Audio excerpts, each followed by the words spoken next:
In February 1917, Petrograd was in the grip of the harshest winter in living memory. The temperature had plummeted to 30 degrees below zero. Heavy snowdrifts piled up against the granite embankments of the Neva River, and the streets were buried under sheets of ice that the municipal services no longer had the manpower to clear. But the cold was not the primary concern for the 2 million inhabitants of the Russian capital. Their primary concern was bread. The collapse of the railway network, which had plagued the army at the front, was now strangling the city.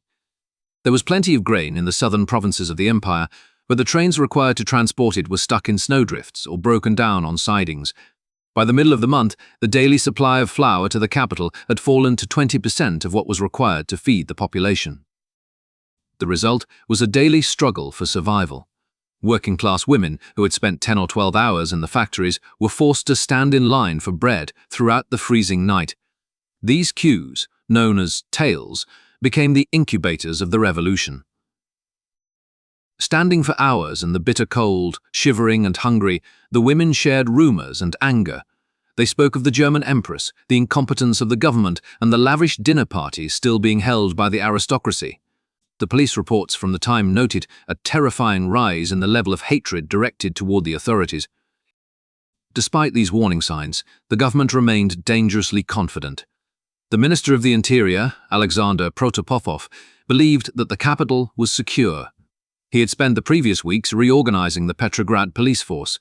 He had placed machine gun nests on the roofs of key buildings to sweep the major avenues in case of trouble. He assured the Empress that there were enough troops in the garrison to crush any uprising. However, Protopopov failed to understand the nature of the garrison he was relying on.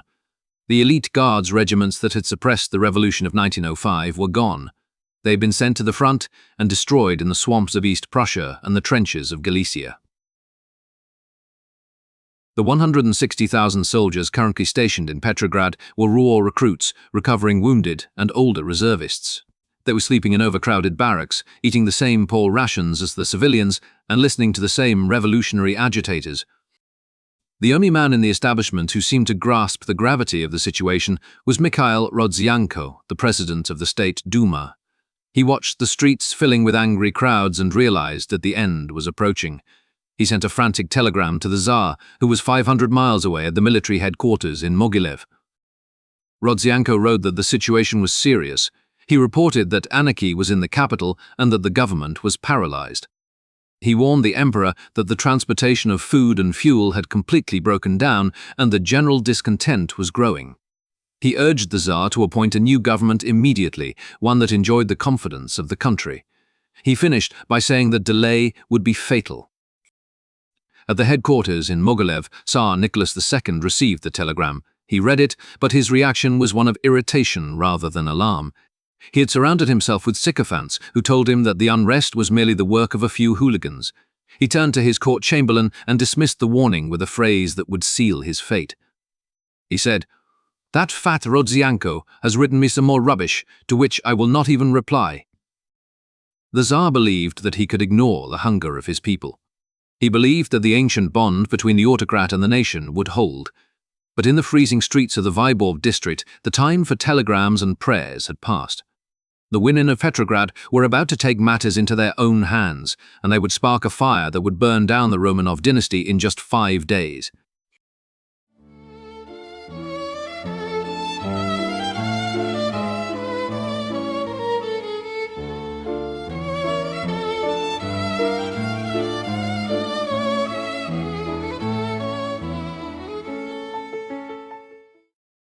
Part 1. The Bread and the Cossacks. The riots begin. The revolution began on Thursday, February 23, 1917.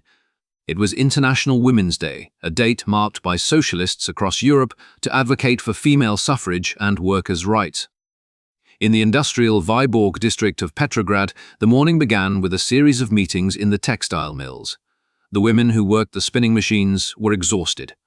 They'd spend the night standing in the freezing streets waiting for bread that never arrived, only to report for a 12-hour shift at dawn. The anger in the textile factories reached a boiling point by mid-morning. At the Neva thread mill, the women voted to go on strike.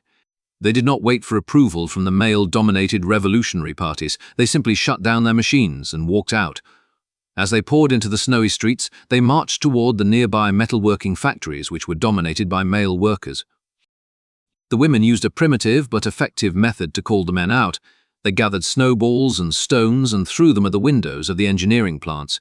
They shouted through the broken glass, demanding that the men down tools and join them. The men hesitated only briefly. Within hours, the giant Ericsson and Renault factories were empty. By the afternoon, nearly 90,000 workers had flooded into the streets of the Vyborg district. They chanted a single, desperate word: bread.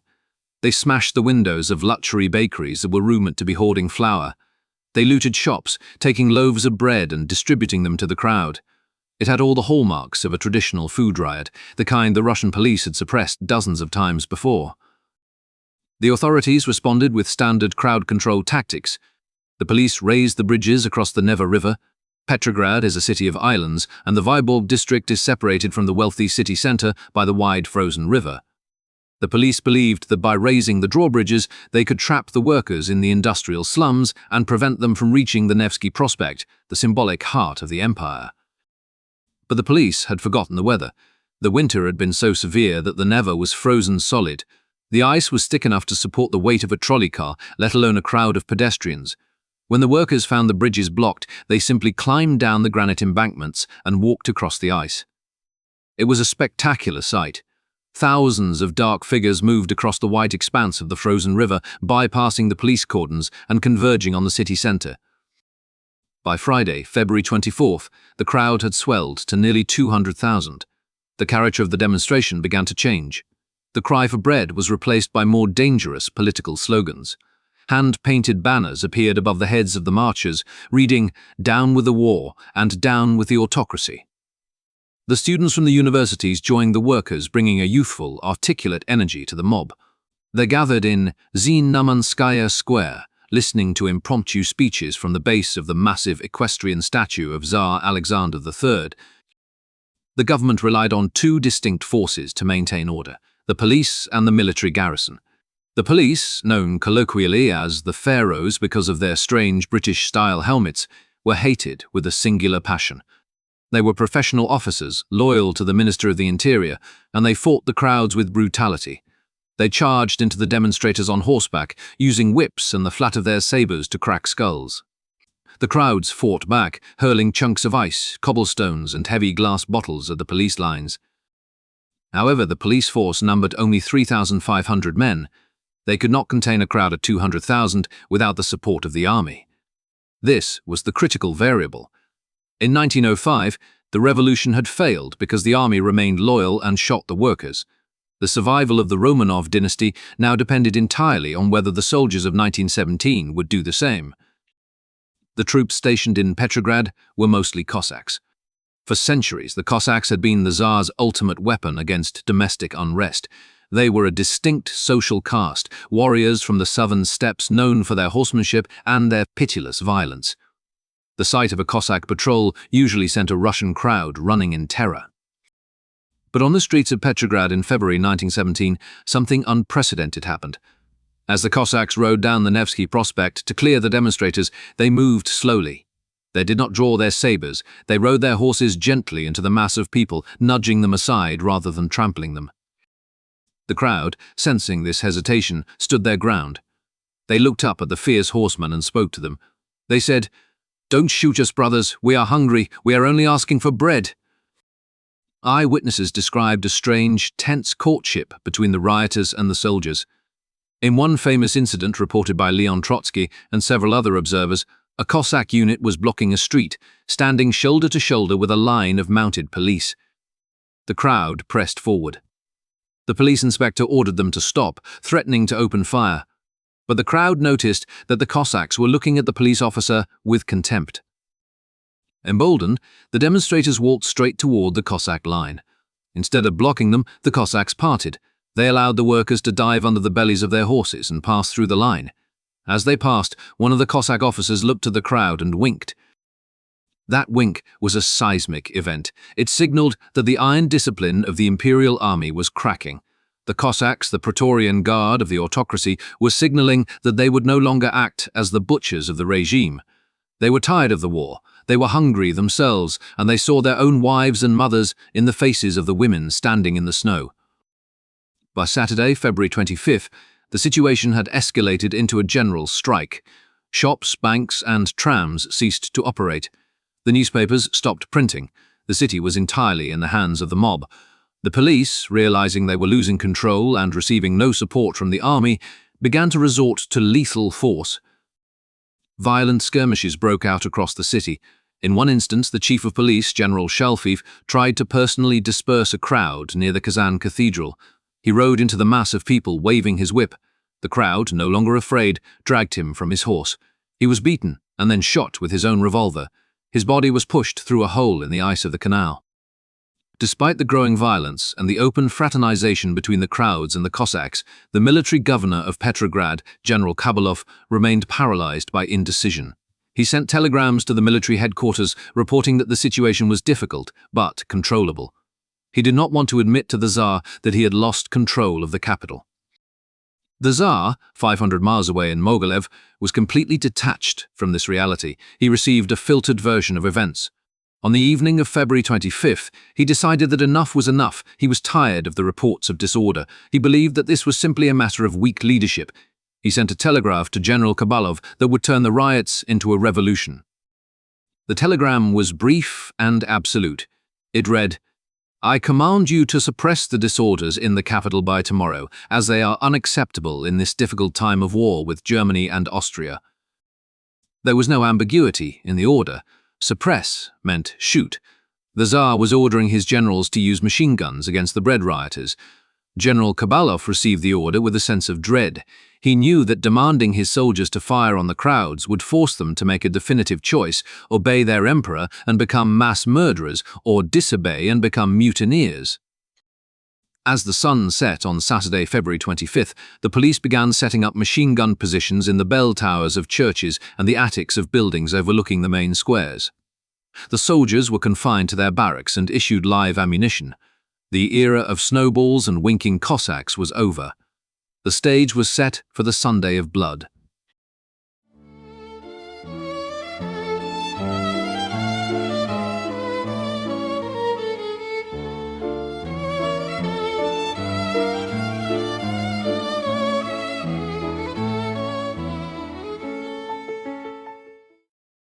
Part 2.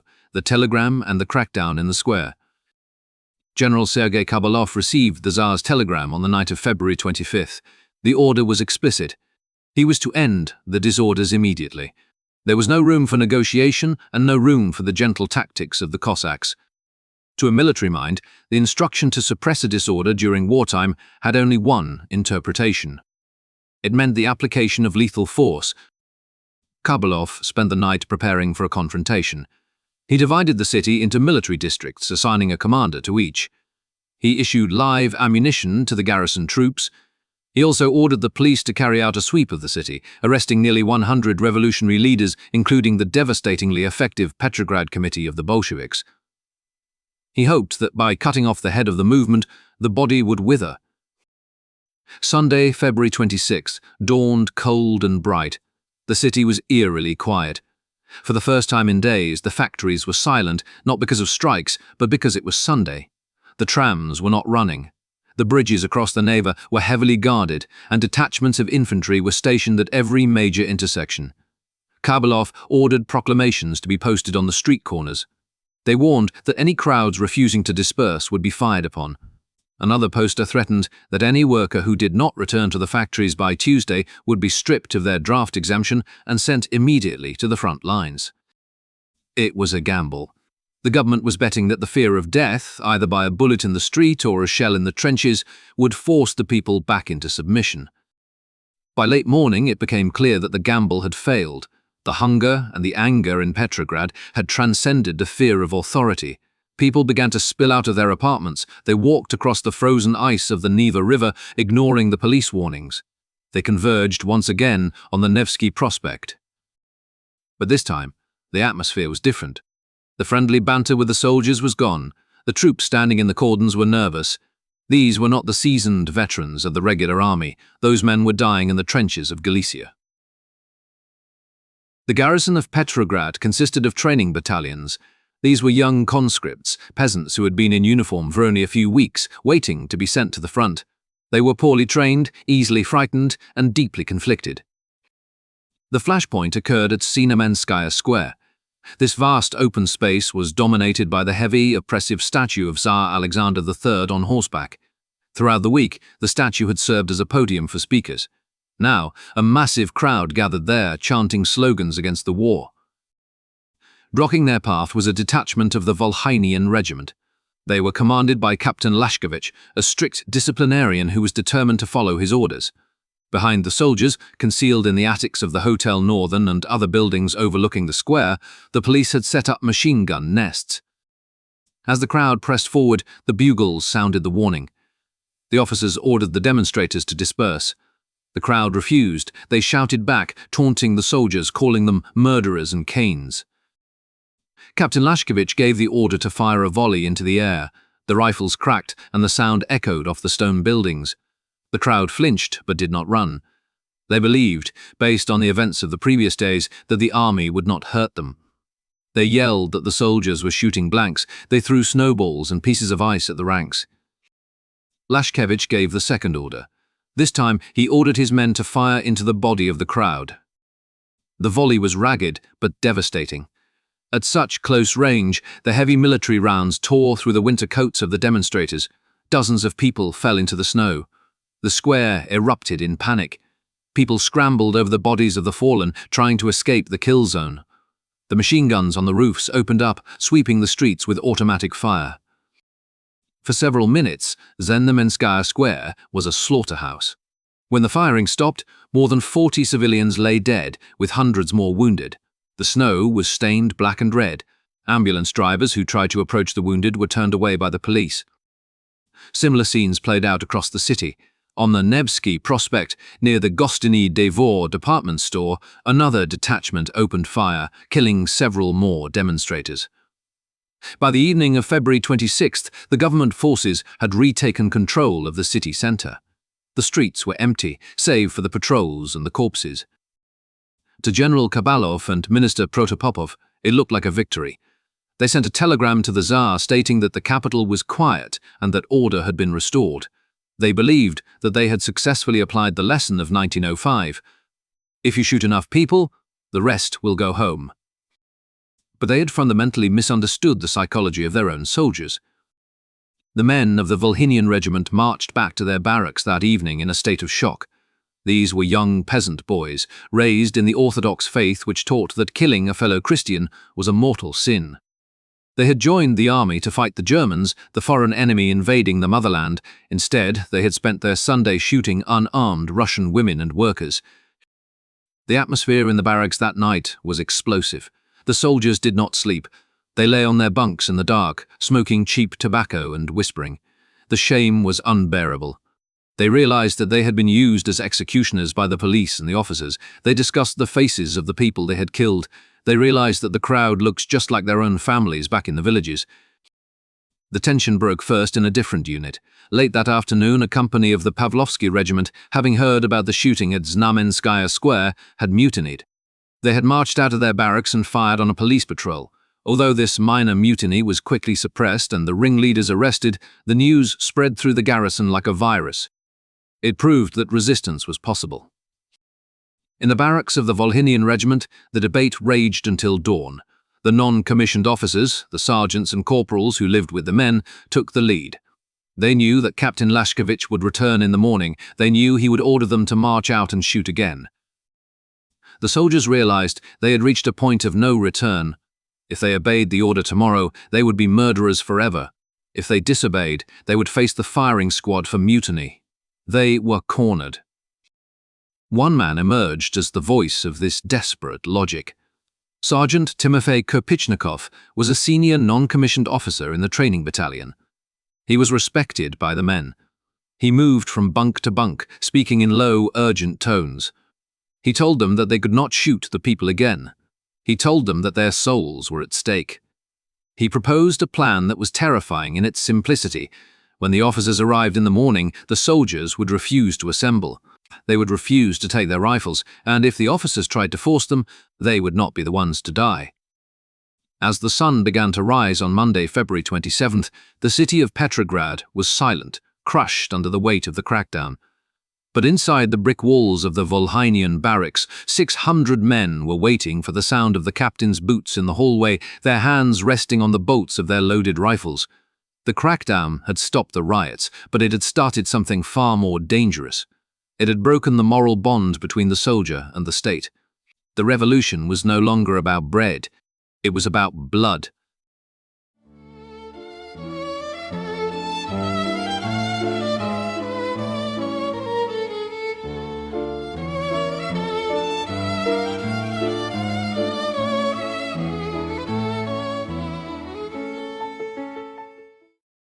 Part 3. The First Bullet and the Mutiny.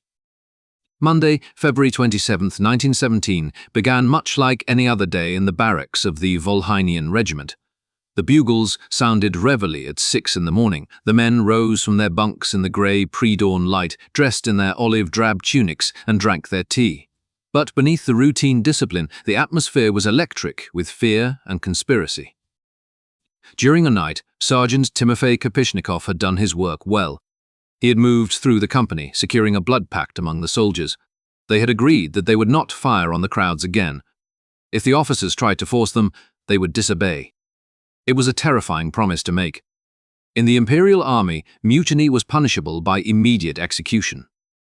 Every man in the room knew that by the end of the day, they would either be revolutionaries or they would be dead. At 7 o'clock, the company commander, Captain Lashkevich, entered the barracks hall. He was a capable officer, well regarded by his superiors, but to the men standing in formation, he represented the bloody orders of the previous day. He walked to the front of the room, expecting the usual military courtesy. He called out the standard morning greeting, "Good health to you, brothers." Usually, the soldiers would bellow back in unison, "Good health to your honor." This morning, there was only silence. Lashkevich stopped. He looked down the lines of sullen, pale faces. The silence stretched out, heavy and suffocating. He repeated the greeting, his voice tighter this time.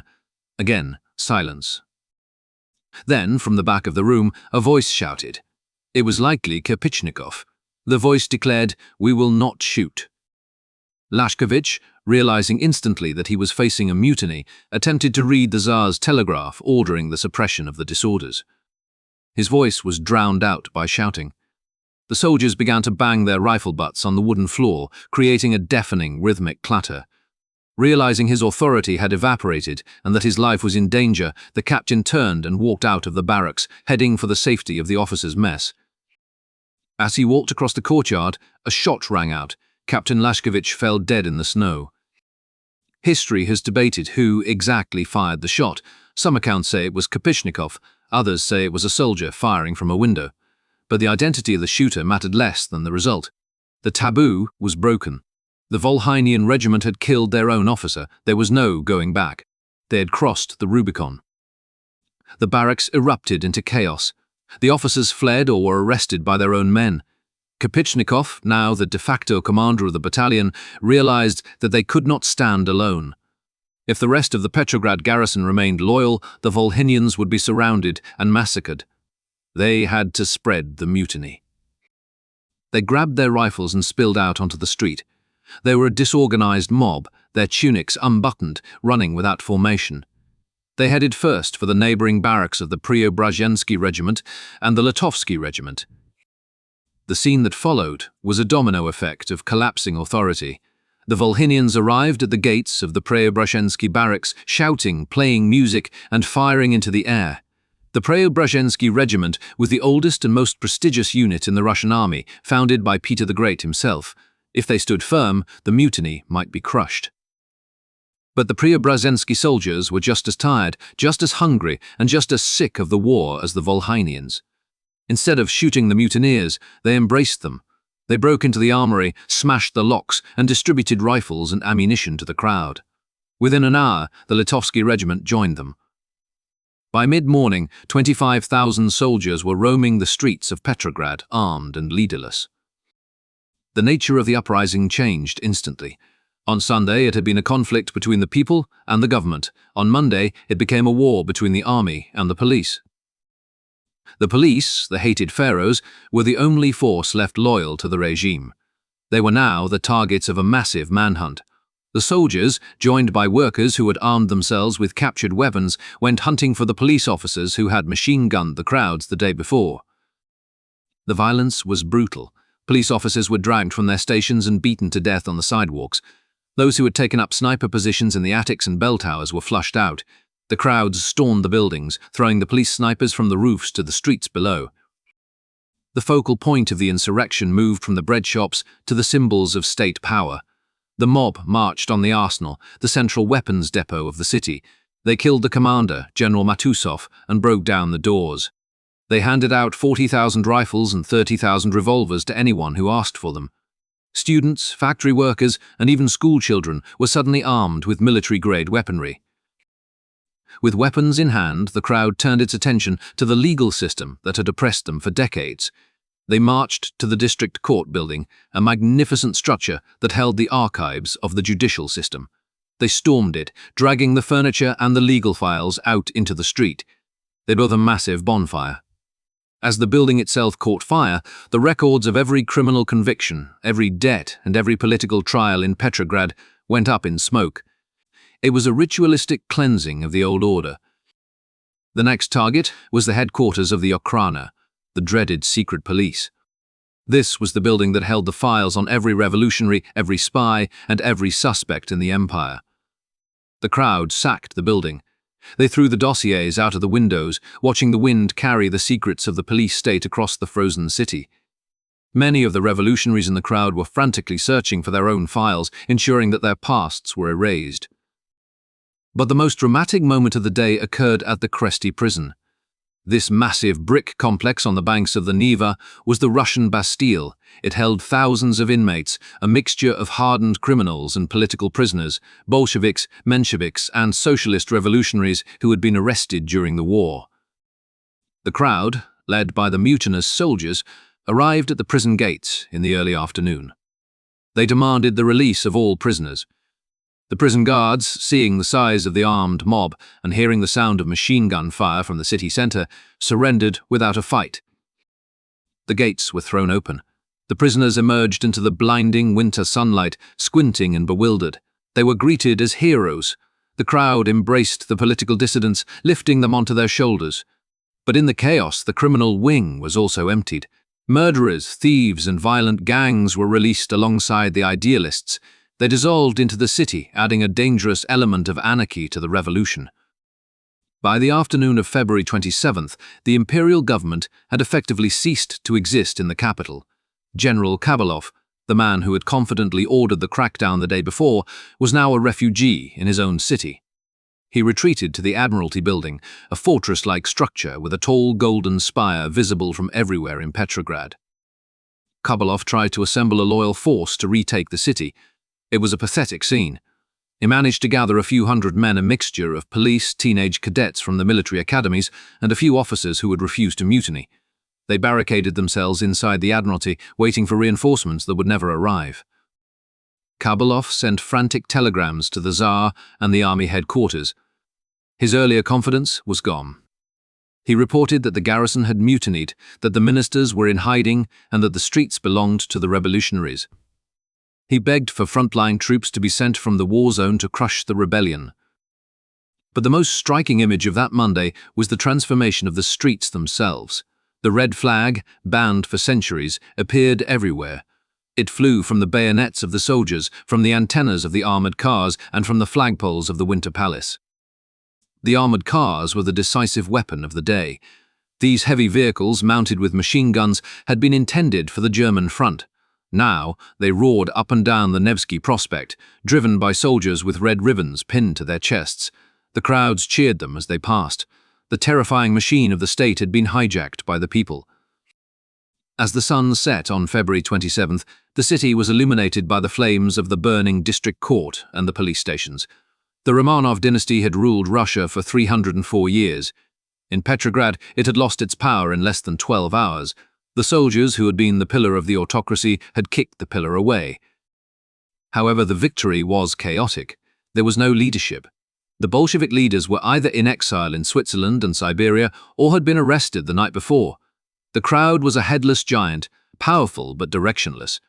The soldiers, having killed their officers, were terrified of retribution.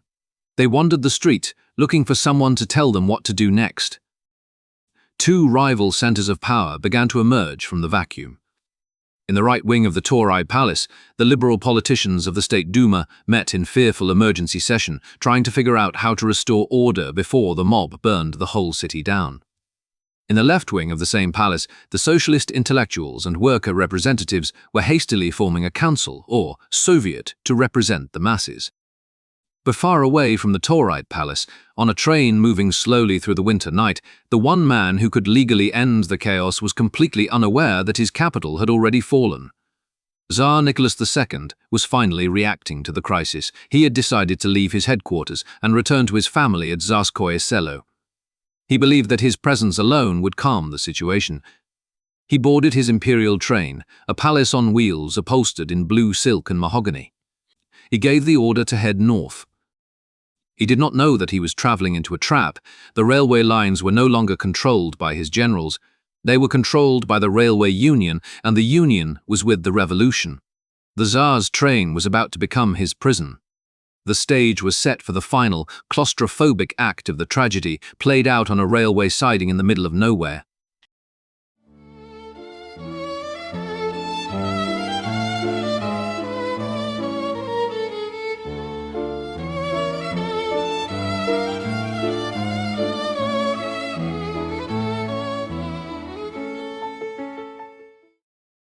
Part 4. The Isolation of the Ghost Train. On the morning of February 28, 1917, two trains departed from the military headquarters at Mogilev. They were painted a deep royal blue, adorned with the golden crest of the double-headed eagle. These were the imperial trains, marvels of early 20th century engineering. They were equipped with electric lighting, a wine cellar, a library, and a chapel. Inside the first train sat Tsar Nicholas II. Nicholas was leaving the safety of his headquarters to return to the Alexander Palace at Tsarskoye Selo, 15 miles south of Petrograd. His motivation was personal. He had received word that his children had contracted the measles and were running high fevers. In his mind, the riots in the capital were a police matter that would soon be resolved by the troops. His priority was to be with his sick family. As the train moved north through the frozen Belarusian countryside, the Tsar sat in his private saloon car, smoking endless cigarettes and looking out at the snow. He was traveling into a void. The telegraph lines connecting the train to the outside world were beginning to fail. Messages were delayed or lost. The Tsar did not know that his capital had already fallen, and the ministers he was traveling to meet were either in hiding or under arrest. For 24 hours, the imperial train moved smoothly. But on the night of February 28th, as it approached the station of Malaya Vishera, about 100 miles southeast of Petrograd, the train ground to a sudden halt.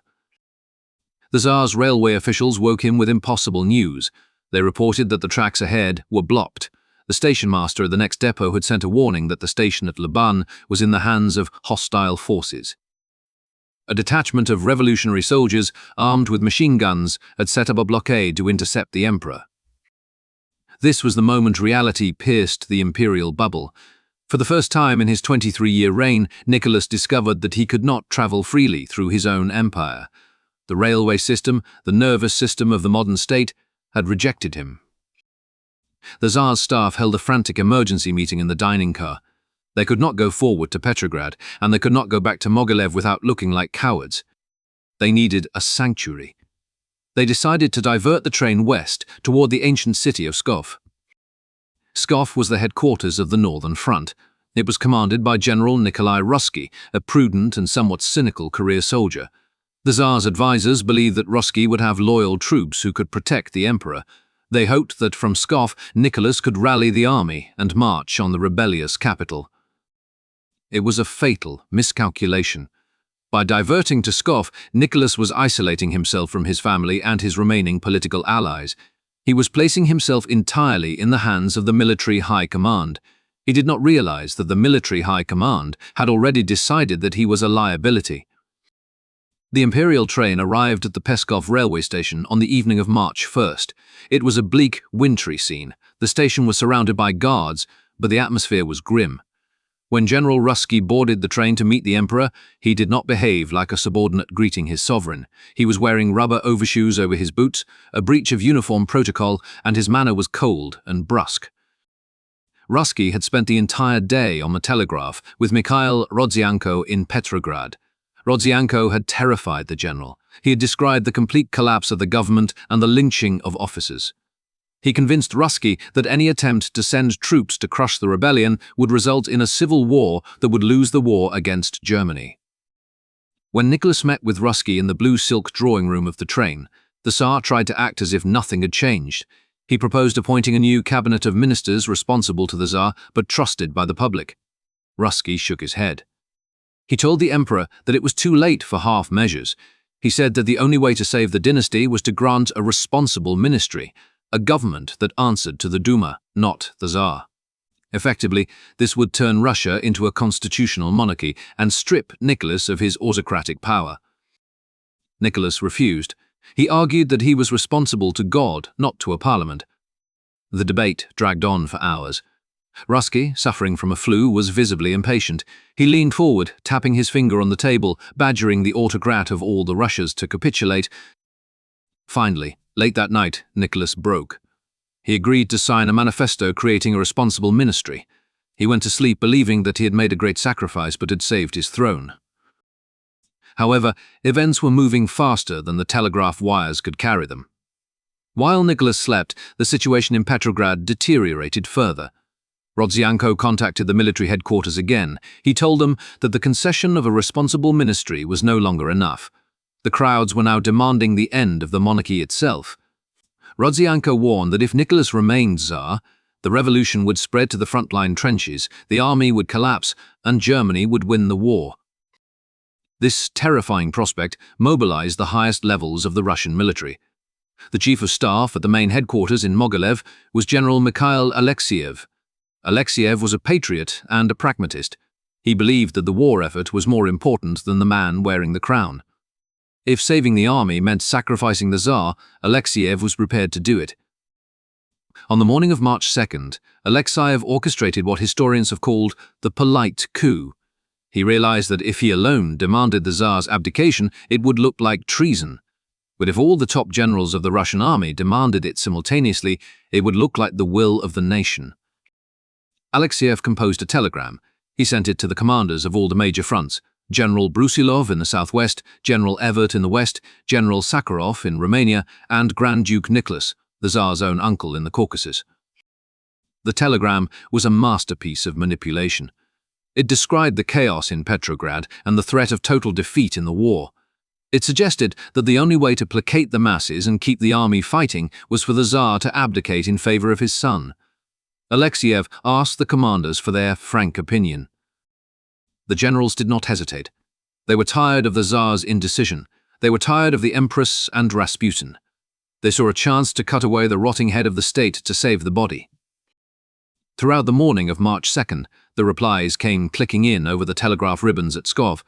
General Brusilov replied, "For the moment, the only thing that matters is to stabilize the position and continue the war." He advised abdication.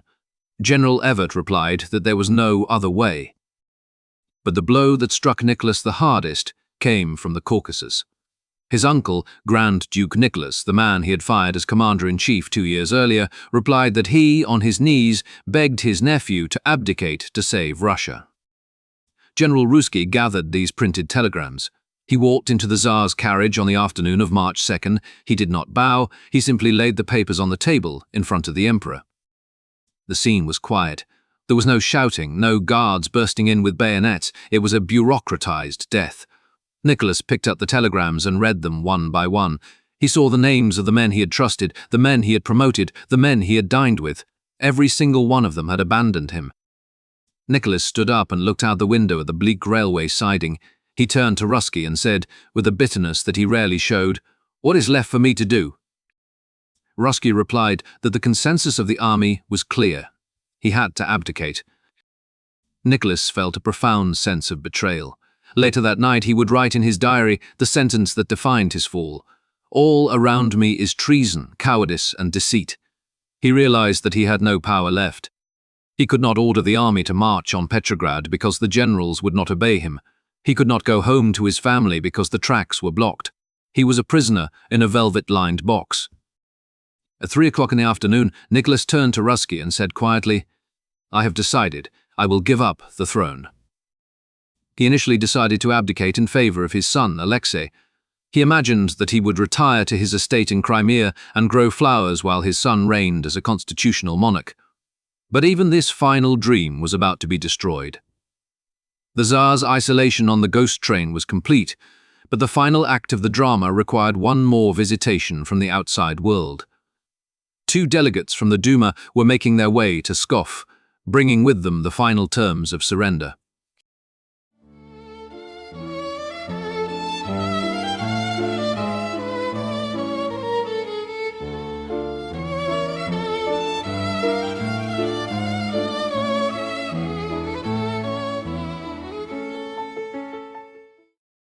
Part 5. The Station at Pskov and the Abdication.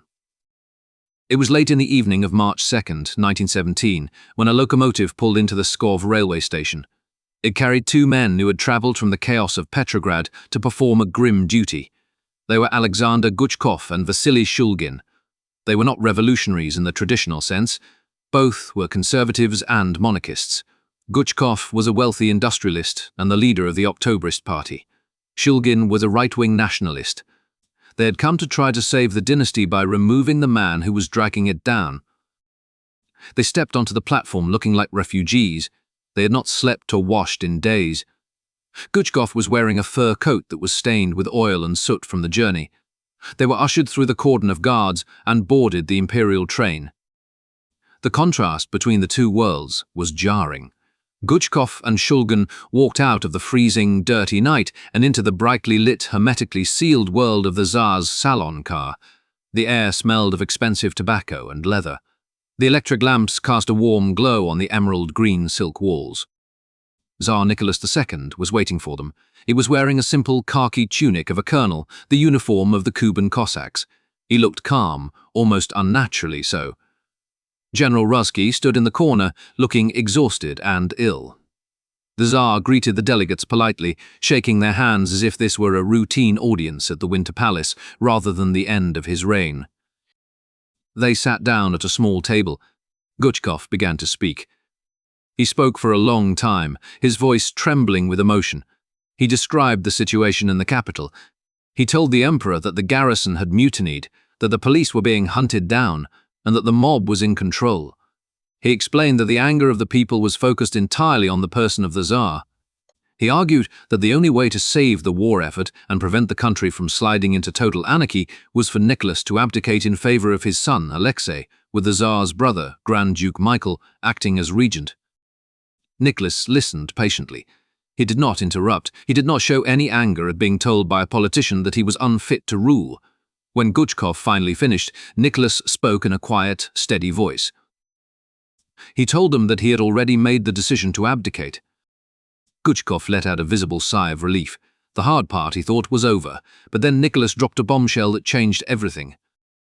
The Tsar explained that until that afternoon he had intended to abdicate in favor of his son, the 12-year-old Tsarevich Alexei. But in the hours before the delegates arrived, a father's love had overridden the duty of the monarch. Nicholas had summoned his personal physician, Dr. Fedorov. He asked the doctor a question that he had avoided for years. He asked if Alexei's hemophilia could ever be cured. Fedorov, understanding the gravity of the moment, told him the truth. There was no cure. The boy's life would be precarious. He could die at any moment from a simple fall. Nicholas then asked the doctor if he would be allowed to live with his son after the abdication. Fedorov replied that it was unlikely. The new government would almost certainly exile Nicholas and Empress Alexandra from Russia. The new child, Tsar, would have to remain in the country to be raised by others. This realization broke Nicholas's resolve. He turned to Guchkov and Shulgin and told them that he could not part with his son. He said that he did not have the strength to send his sick boy into the terrifying world of politics alone. Therefore, Nicholas announced, he would abdicate not just for himself, but for his son as well. He would pass the throne directly to his younger brother, Grand Duke Michael. The delegates were stunned. This was a violation of the fundamental laws of the Russian Empire, which stated that the monarch could not renounce the rights of his successor. Legally, Nicholas had no right to abdicate for Alexei. But Guchkov and Shulgin were practical men. They realized that arguing over legal technicalities in a railway carriage at midnight would serve no purpose. They accepted the Tsar's terms. The Tsar retired to his study to sign a document. It was typed on a standard sheet of paper. The language was noble and patriotic. It stated that he was stepping down to facilitate the union of the Russian people and to ensure victory in the war. It read, in part, "In agreement with the Imperial Duma, we have thought it well to renounce the throne of the Russian Empire and to lay down the supreme power." Nicholas signed the paper with a pencil. In a final act of political maneuvering, the Tsar ordered that the time on the document be recorded as 3 o'clock in the afternoon. This was the time he had originally made the decision to abdicate, before Guchkov and Shulgin had arrived. Nicholas wanted history to record that he had stepped down of his own free will, motivated by the telegrams from his generals, and not because he was bullied by politicians from the Duma. The delegates took the piece of paper. It was the death warrant of the Romanov dynasty, which had ruled since 1613. They shook hands with the former emperor, who was now simply Colonel Romanov, and left the train. Nicholas stood at the window and watched them leave. The train whistled and began to move, taking him back to Mogilev to say goodbye to his staff and his mother. In his diary that night, he recorded the events with a characteristic lack of emotion, noting simply that he had saved Russia. But he finished the entry with a sentence that revealed the depth of his bitterness. "All around me is treason, cowardice, and deceit." However, the drama was not quite over. The crown of the Russian Empire had been passed to Grand Duke Michael. Michael was living quietly in Petrograd, hiding in the apartment of a friend, Princess Puchyatina, near the Winter Palace. He had no idea that he was now the Emperor of Russia. On the morning of March 3rd, the leaders of the new provisional government gathered at the apartment to meet him. The room was crowded and tense. The new leaders, including Mikhail Rodzianko and the young socialist lawyer named Alexander Kerensky, were terrified. They knew that the mood on the streets had shifted overnight. The workers and soldiers were no longer willing to accept any Romanov, not even a new one. Guchkov, still clutching the abdication document from Pskov, argued passionately that Michael should take the throne. He believed that the country needed a symbol of authority to hold it together. He argued that without a Tsar, the empire would dissolve. But Alexander Kerensky spoke against him. He warned Michael that if he accepted the crown, there would be a civil war. He told the Grand Duke that he could not guarantee his life. He painted a picture of a sea of blood that would drown the new reign before it began. Grand Duke Michael was not a man of great ambition. He looked at the arguing politicians. He asked to speak with Rodzianko and Prince Lvov in private. He went into the next room. After a few minutes, he emerged. Michael announced that he would not accept the supreme power. He stated that he would only take the throne if it was offered to him by a democratically elected constituent assembly representing the will of the people. Until then, he urged all citizens to obey the provisional government. With that refusal, the legal chain of the monarchy was broken. Nicholas had abdicated and his successor had deferred. The throne was empty. The news spread through Petrograd like wildfire. The statues of the Tsars were covered with red flags. The double-headed eagles were torn down from the government buildings and thrown into the frozen canals. In the trenches of the Eastern Front, millions of soldiers tore the imperial monograms from their shoulder boards. The February Revolution was over. It had lasted just 5 days. It had begun with women shouting for bread in the freezing cold and ended with a piece of paper signed in a train carriage. The Romanovs, who had built the largest empire on earth, had vanished from history, leaving behind a power vacuum that would soon be filled by a much darker force. The Tsar was gone, but the war remained, and the revolution was only just beginning.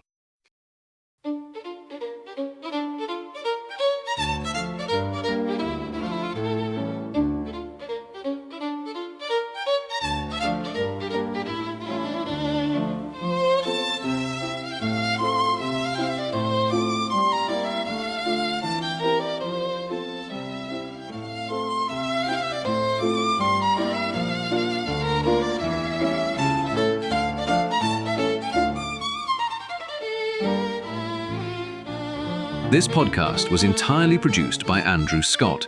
If you have any suggestions for topics or improvements, please get in contact.